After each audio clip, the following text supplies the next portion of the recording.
Welcome to another thrilling episode. Today we're diving into one of history's oldest civilizations, the Sumerians of ancient Mesopotamia. This early society, founded over 5,000 years ago, holds countless mysteries. Let's explore the key elements of their culture and their impact on the world. The Sumerians worshipped a pantheon of gods and goddesses, each representing forces of nature and aspects of life. These deities were central to Sumerian beliefs and culture. First we have Anu, the supreme sky god, often considered the father of all gods. His major roles are as an authority figure, decision-maker and progenitor. In heaven, he allots functions to other gods and can increase their status at will. Temples and shrines to Anu existed in various cities throughout Mesopotamian history. From the 3rd millennium onwards, he was worshipped, with some interruptions, together with Ishtar at the Ea-Na temple in Uruk. Next is Enlil, the god of air and storms. Believed to control the fate of humanity, he is first attested as the chief deity of the Sumerian pantheon, but he was later worshipped by the Akkadians, Babylonians, Assyrians, and Hurrians. Enlil's primary center of worship was the Ekur temple in the city of Nippur, which was believed to have been built by Enlil himself and was regarded as the mooring rope of heaven and earth. He is also sometimes referred to in Sumerian texts as Nunamnir. According to one Sumerian hymn, Enlil himself was so holy that not even the other gods could look upon him. Enlil rose to prominence during the 24th century BC with the rise of Nippur. His cult fell into decline after Nippur was sacked by the Elamites in 1230 BC. Next is Enki, the god of wisdom, water, and creation, often shown as a protector of humanity. He was originally the patron god of the city of Eridu, but later the influence of his cult spread throughout Mesopotamia. Enki was the keeper of the divine powers called Mi, the gifts of civilization. He is often shown with the horned crown of divinity. On the Adda seal, Enki is depicted with 2 streams of water flowing into each of his shoulders, one the Tigris, the other the Euphrates.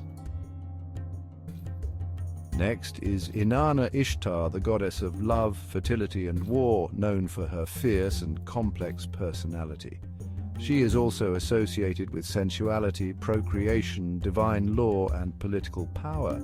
Originally worshipped in Sumer, she was known by the Akkadian Empire, Babylonians, and Assyrians as Ishtar. Her primary title is the Queen of Heaven.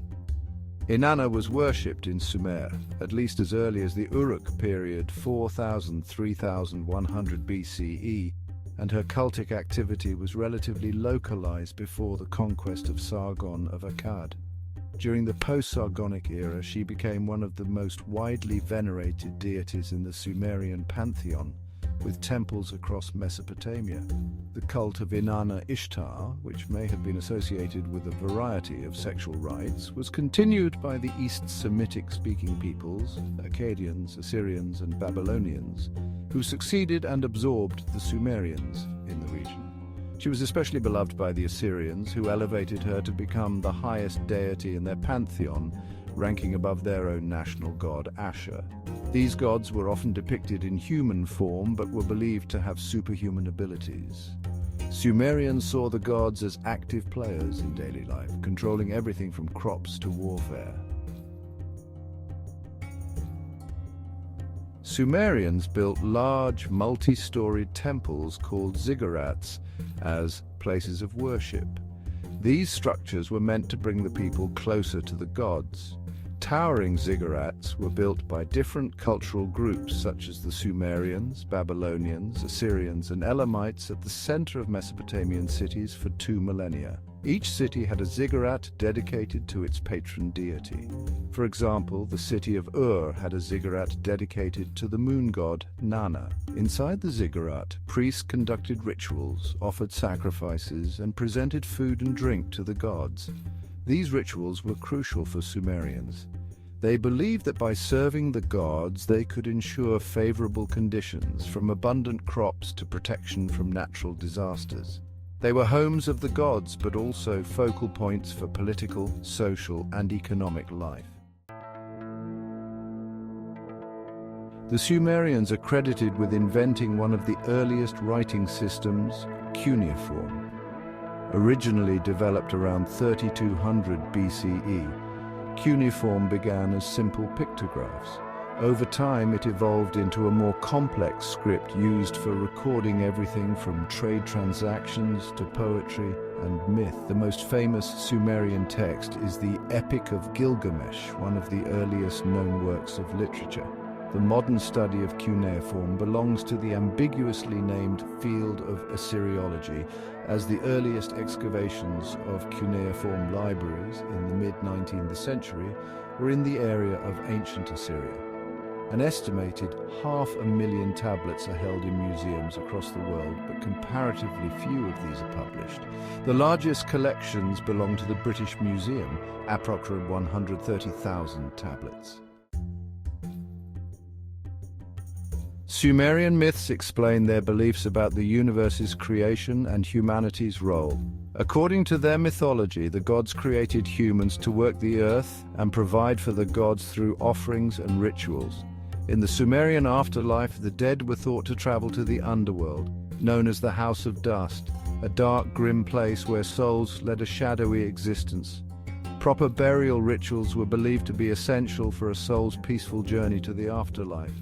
An, the male sky god, and Kai, the female earth, were separated by Enlil, their son, and later the chief god of the pantheon. Enlil thus carries off his mother the earth, taking his father's place. But where did heaven, An, and earth, Ki, come from, you may ask? According to another text, it was Namu the sea, the mother who gave birth to heaven and earth. The text continues with a few more tantalizing but puzzling details about Sumerian beginnings. Ereshkigal, the queen of the underworld, is said to have been carried off into the netherworld. Afterwards, the water god Enki set sail for the netherworld, whereupon his boat was attacked by stones and swamped. The influence of Sumerian civilization didn't end with their decline. Many aspects of their culture influenced later civilizations, including the Akkadians, Babylonians, and Assyrians. Sumerian religious practices, myths, and even parts of their language and script were adopted by neighboring cultures. Their innovations in law, trade, and writing left a lasting mark on history. The Sumerians were true pioneers, building one of humanity's first complex societies. Their achievements and beliefs still resonate thousands of years later. If you enjoyed exploring the mysteries of ancient Sumer, make sure to like, subscribe, and let us know in the comments what topic you'd like us to uncover next.